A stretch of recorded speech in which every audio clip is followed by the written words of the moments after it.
Teman-teman, ini adalah mesin pencuci darah manusia. Cara kerjanya adalah dengan menarik darah dari tubuh pasien melalui selang berwarna merah.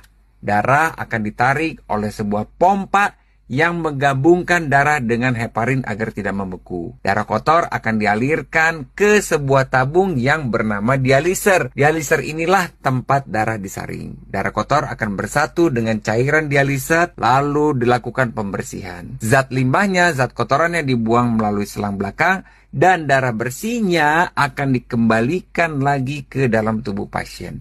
Proses ini berlangsung berulang kali selama 5 jam.